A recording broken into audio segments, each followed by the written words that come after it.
কিছু কিছু মা আছে যারা মেয়ের শ্বশুর বাড়ি গিয়ে এতটা বাড়াবাড়ি এবং কুটনামি করে, এই ভিডিওটি না দেখলে আপনি বুঝতেই পারবেন না। ঠিক এই জন্যই মেয়ের সংসার ভেঙে চুরে চুরমার হয়ে যায় এমন কিছু মায়ের জন্য। এই কাজের ছেলেটাকে নিয়ে আর পারলাম না। হ্যাঁ রাশেদ, কি ব্যাপার, এত চেঁচামেচি করছেন কেন সকাল সকাল? রাশেদ রাশেদ কেন এত চিল্লাচ্ছেন? না আপা, হয়েছে কি, আমি খুব সকালে ঘুম থেকে উঠেছি তো, প্রচন্ড ক্ষুধা লেগেছে, তাই যদি ওকে নাস্তার জন্য বলছিলাম। ইয়াল্লাহ, কিছুক্ষণ আগে চা বিস্কুট খেলেন, আবার খিদা লেগে গেল। এত খাবার যায় কই? আপনার পেট না এটা আর কোনো কিছু? হ্যাঁ, সারাদিন খালি খাই খাই খাই খাই। খান তো ছেলে ঘাড়ের মধ্যে বসে, আপনি বুঝবেন কি? এই কাজকর্ম করতে পারেন না? রাস্তাঘাটে এত মানুষ কাজ করে, বুড়া মানুষদেরকে দেখি কাজ করতেছে, আপনি কাজ করতে পারেন না? আপনি লজ্জা করে না এখানে বসে বসে খান? যান কাজ করেন গিয়ে।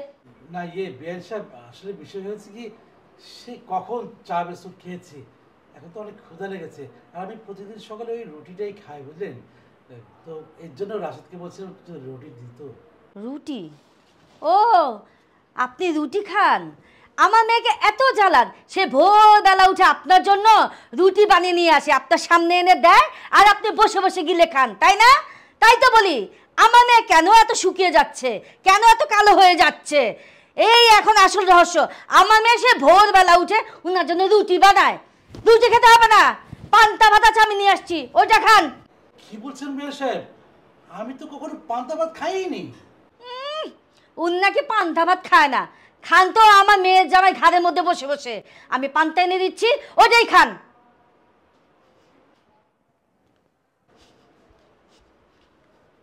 এই নেন, গিলেন, গিলে আমাকে উদ্ধার করেন।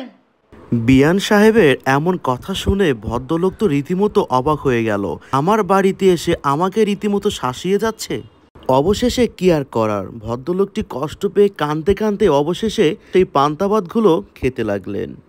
ঠিক তখনই তার ছেলে এবং কি ছেলের বউ শপিং করে বাড়িতে ফিরল। ছেলের বউ শ্বশুরের পান্তা ভাত খেতে দেখে তো রীতিমতো অবাক হয়ে গেল। ওইদিকে ছেলে নিজেও অবাক হয়ে যাচ্ছে, কি ব্যাপার, আমার বাবা আজকে হঠাৎ করে পান্তা ভাত খাচ্ছে, ঘটনা কি? বাবা, আপনি পান্তা ভাত খাচ্ছেন? আপনাকে কে দিল পান্তা ভাত? সত্যি তো বাবা, পান্তা ভাত তুমি কই পাইলা? কে দিল তোমাকে? না মা, আমাকে কেউ দেয়নি, আমি নিজেই নিয়ে নিয়েছি। কি বলছেন বাবা? আপনি তো প্রত্যেকদিন সকালে নাস্তায় রুটি খান, পান্তা ভাত তো খান না। রাশেদ আপনাকে রুটি দেয়নি, পান্তা ভাত দিয়েছে? রাশেদ, দেখাচ্ছি মজা। ম্যাডাম, আপনি আমাকে ডাকলেন? বেয়াদব, তুই সকালবেলা বাবাকে রুটি না দিয়ে পান্তা ভাত খেতে দিয়েছিস? তোর এত বড় সাহস! না না ম্যাডাম, আমি স্যারকে কেন পান্তা ভাত খেতে দিব? আমি তো জানি না স্যারকে কে পান্তা ভাত খেতে দিল, আমি তো রুটি বানাচ্ছিলাম। বাবা, আপনি সত্যি করে বলেন তো, আপনাকে পান্তা ভাত কে দিয়েছে খেতে? হ্যাঁ বাবা, সত্যি করে বলুন তো, আপনাকে এই পান্তা ভাতটা কে দিল? যেহেতু বাড়িতে আমরা ছিলাম না, শপিংয়ে গিয়েছিলাম, ছিল একমাত্র রাশেদ, তো দিল কে?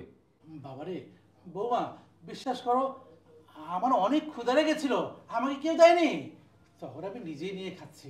থাক বাবা, আপনাকে আর কিছু বলতে হবে না, আমার যা বোঝার আমি বুঝে গেছি যে আপনাকে পান্তা ভাত কে খেতে দিয়েছে। মা, মা, একটু এদিকে আসো তো। আরে মা, তুই এসছিস? আরে আমার মেয়েটা রোদে পুড়ে গেছে, ঘেমে গেছে। আচ্ছা মা, রাখো তো, আগে বলো বাবাকে পান্তা ভাত কে খেতে দিয়েছে? তুমি দিয়েছো, নিশ্চয়ই তোমার কাজ। হ্যাঁ, আমি দিয়েছি। আর পান্তা ভাত দিয়েছি তো কি হয়েছে? মা, তুমি কেন বুঝতে পারছো না? বাবা পান্তা ভাত খেতে পারে না, সে প্রত্যেকদিন রুটি খায়। একদিন পান্তা ভাত খেলে কি হয়েছে? আর পান্তা ভাত তো এমনি নষ্ট হয়ে যাচ্ছিল, তাই ওনাকে দিলাম খেতে। আর প্রতিদিন যে রুটি খেতে হবে এমন তো কোনো কথা নাই। তুই তো রুটি বানাতে বানাতে হারে তোর হাতটা পুড়িয়ে ফেলেছিস, কালো হয়ে গেছে। মা, একটা কথা আপনাকে বারবার বোঝাতে হচ্ছে কেন? বাবা পান্তা ভাত খায় না সকালে, উনি রুটি খায়, আপনি দিলেন কেন পান্তা ভাত? বাবা, তুমি এত কষ্ট করো, সারাদিন খাটাখাটনি করে আসো, এত কষ্ট করে টাকা উপার্জন করো, আর তোমার সেই উপার্জনের টাকার ভাত কি নষ্ট হয়ে যাবে? আর একদিন পান্তা খেলে কি হবে বলো তো? মা, তুমি আমাদের বাসায় বেড়াতে আসছো, আসছো ভালো কথা, 2 দিন থাকো, ঘুরো ফিরো, খাও দাও, আবার চলে যাও, কিন্তু আমাদের সংসারে এভাবে অশান্তি করো না। কি রে, আমি তোর জন্য এত কিছু করলাম, উল্টা তুই আমাকে ঝাড়ি দিচ্ছিস। মা, তুমি কি করছো? আরো তো তুমি আমার সংসারে অশান্তি করছো। তোমাদের মতন মায়েদের জন্য কিছু মেয়েদের সংসারে এভাবে অশান্তি হয়। তুমি এভাবে আমাদের সংসারে আর অশান্তি করো না। আর তুমি কেন আমার শ্বশুরকে পান্তা ভাত দিলে? কি রে, তুই দেখি তোর শ্বশুরের সামনে, জামাইয়ের সামনে আমাকে অপমান করছিস। আমি যে তোর মা, তুই সেটাও ভুলে গেছিস? তুমি আমার মা, আমার মায়ের জায়গায় থাকবা আর আছো, কিন্তু এভাবে তো আমার সংসার অশান্তি করতে পারে না। তুমি এক্ষুনি আমার বাসা থেকে চলে যাও, প্লিজ দয়া করে চলে যাও। ঠিক আছে, যাচ্ছি, আর বলতে হবে না।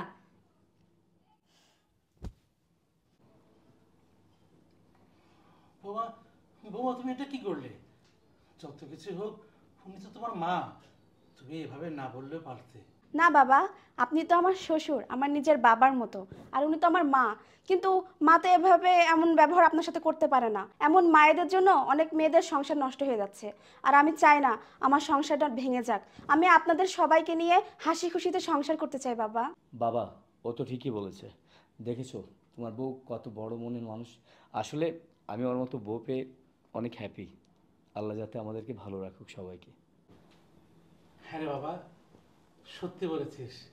তোর মতো ছেলে আর এরকম একটা লক্ষ্মী বৌমা পেয়ে আমিও খুব ভাগ্যবান রে বাবা। সত্যি প্রতিটা বৌমা এবং ছেলে যদি এমন হতো, আর কখনো কারো ঘরে অশান্তি হতো না।